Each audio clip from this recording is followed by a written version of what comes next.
कि मजहब को प्रमोट करने के लिए सरकार 1 रुपए खर्च नहीं करेगी। आर्टिकल 27 में लिखा हुआ है। धर्म को प्रमोट करने पर रोक नहीं लगाई। संविधान में कहीं नहीं लिखा हुआ है धर्म को प्रमोट सरकार नहीं करेगी। रोक किस पे लगाई? जोर से बोलिए। मजहब को। आर्टिकल 28 में कहा कोई सरकार के द्वारा मान्यता प्राप्त स्कूल में कोई रिलीजियस टीचिंग नहीं होगी, कोई मजहबी तालीम नहीं होगी।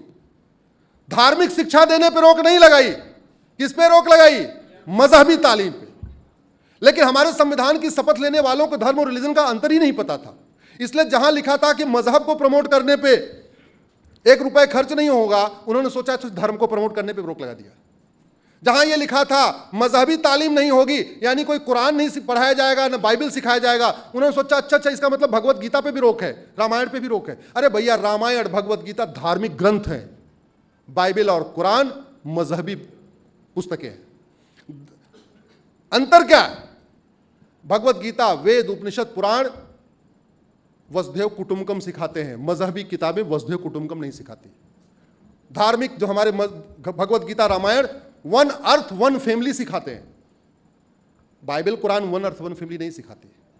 धार्मिक यहां पे जो हमारे धार्मिक ग्रंथ हैं वो इक्वालिटी सिखाते हैं, जस्टिस सिखाते हैं, लिबर्टी सिखाते हैं, बिलीफ सिखाते हैं, liberty of faith, liberty of worship. Bharat के संविधान के प्रियम्बल में जितने शब्द लिखे हुए हैं ये हमारे उपनिषदों के शब्द हैं, ये बाइबल कुरान के नहीं है। तो आर्टिकल 27 कहता है मजहब को प्रमोट करने के लिए 1 रुपए नहीं खर्च करना। आर्टिकल 28 कहता है किसी भी सरकार के द्वारा मान्यता प्राप्त स्कूल में कोई मजहबी तालीम नहीं होगी। और आर्टिकल 30 में कह दिया कि जो भाषाई रूप से कम है, मजहबी रूप से कम है, वो अपना स्कूल खोल सकता है, यानी एजुकेशन इंस्टीट्यूशन खोल सकता है, law college, engineering college, medical college खोल सकता है। लेकिन इस संविधान की शपथ लेने वालों ने देश का सत्यानाश कर दिया। उन्होंने एजुकेशन इंस्टीट्यूशन को रिलीजियस एजुकेशन इंस्टीट्यूशन समझ लिया, जबकि मदरसा एजुकेशन इंस्टीट्यूशन नहीं होता, मदरसा दीनी तालीम सेंटर होता है। वहां केवल और केवल इस्लाम सिखाया जाता है। मदरसे में ह्यूमैनिटी नहीं सिखाई जाती, यूनिवर्सल ह्यूमैनिटी नहीं सिखाई जाती, यूनिवर्सल ब्रदरहुड नहीं सिखाया जाता, यूनिवर्सल फ्रेटर्निटी नहीं सिखाई जाती, यूनिवर्सल इक्वालिटी नहीं सिखाई जाती। वहाँ साइंटिफिक टेम्पर डेवलप नहीं होता। वहाँ तो आज भी सिखाया जा रहा है 21वीं शताब्दी में कि पृथ्वी, जोर से बोलिए, चपटी। और इस कदर हद तक सिखा दिया गया है कि कोई वैज्ञानिक हो वो चुपचाप तो बताएगा नहीं पृथ्वी गोल है, लेकिन अगर मीडिया वाले कैमरे पे जाके पूछे हाँ भाई बताओ क्या है, वो या तो चुप रहेगा, नहीं कहेगा पृथ्वी चपटी है। आज भी, आज तक आपने किसी बड़े तथाकथित को सुना किसने बोला हो पृथ्वी गोल है? जोर से बोलिए।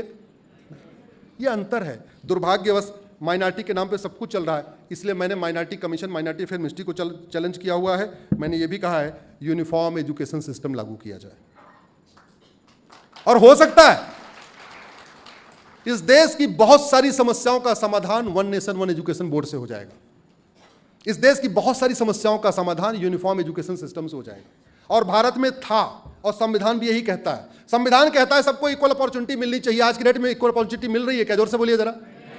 आपका बच्चा टॉपर हो लेकिन बिना कोचिंग किए उसका आईआईटी में सिलेक्शन हो सकता है क्या? जोर से बोलिए। बिना कोचिंग किए एनडीए में सिलेक्शन हो सकता है क्या? बिना कोचिंग किए उसका एमबीबीएस में सिलेक्शन हो सकता है क्या? बिना कोचिंग के उसका क्लैट में सिलेक्शन हो सकता है? नहीं, क्योंकि एजुकेशन माफियाओं ने, कोचिंग माफियाओं ने इस देश के एजुकेशन सिस्टम को हाईजैक कर लिया। नतीजा यह है जो 10वीं 12वीं में पढ़ाया जाता है वो एंट्रेंस एग्जाम में पूछा नहीं जाता, जो एंट्रेंस एग्जाम में पूछा जाता है वो 10वीं 12वीं में पढ़ाया नहीं जाता। अंत में मजबूर होकर आपको अपने बच्चे को कोचिंग करानी पड़ती है। हमने तो कोचिंग नहीं किया। आप में से जो पुराने 1980 के दशक में है, कोई कोचिंग होती थी क्या? जोर से बताइए भैया। बिना कोचिंग किए इतने बड़े बड़े वैज्ञानिक पैदा हो गए, और आज कोचिंग करने के बाद भी लोग बड़े मुश्किल से इंजीनियर, डॉक्टर बन पा रहे, क्योंकि एजुकेशन सिस्टम को हाईजैक कर लिया। और इस देश में यूनिफॉर्म एजुकेशन सिस्टम था। कृष्ण और सुदामा एक साथ पढ़े कि नहीं पढ़े? जोर से बोलिए। आज की डेट में कृष्ण और सुदामा, एक गरीब एक अमीर एक साथ पढ़ सकता है क्या? नहीं। राजा दशरथ जो राज परिवार के राजकुमार, छत्री, और सुमंत जो एक दलित परिवार के, केवट परिवार के, मल्लाह परिवार के गरीब, एक साथ पढ़े थे।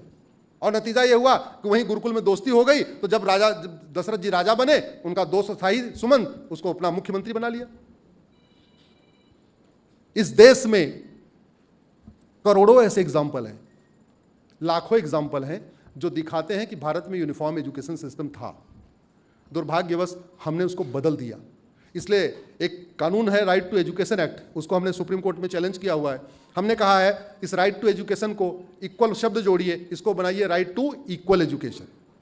अगर इस देश में एक रेलवे बोर्ड से पूरे देश में रेलवे चल सकती है तो एक एजुकेशन बोर्ड से पूरे देश के स्कूल नहीं चल सकते। क्या जोर से बोलिए जरा। इस देश में जितने पूरे केंद्रीय विद्यालय हैं, कश्मीर से कन्याकुमारी, कच्छ से कामरूप तक, सारे के सारे केवीएस का सिलेबस एक समान होता है कि नहीं होता? होता है। अरे भाई, गणित का सिलेबस पूरे देश का एक हो सकता है कि नहीं? जोर से बोलिए। मैथ का सिलेबस हो सकता है एक, केमिस्ट्री का हो सकता है, फिजिक्स का हो सकता है, इंग्लिश का हो सकता है, हिंदी का हो सकता है, हिस्ट्री का हो सकता है, ज्योग्राफी का हो सकता है, तो बचा फिर क्या? ऐसा कौन सा सब्जेक्ट है जिसका सिलेबस पूरे देश का एक नहीं हो सकता? हाँ, भाषा की बात है तो ठीक है, गुजरात वाले गुजराती में पढ़ेंगे, महाराष्ट्र वाले मराठी में पढ़ेंगे, तमिलनाडु वाले तमिल पढ़ेंगे, कश्मीर वाले कश्मीरी में पढ़ेंगे, यूपी बिहार वाले हिंदी में पढ़ लेंगे।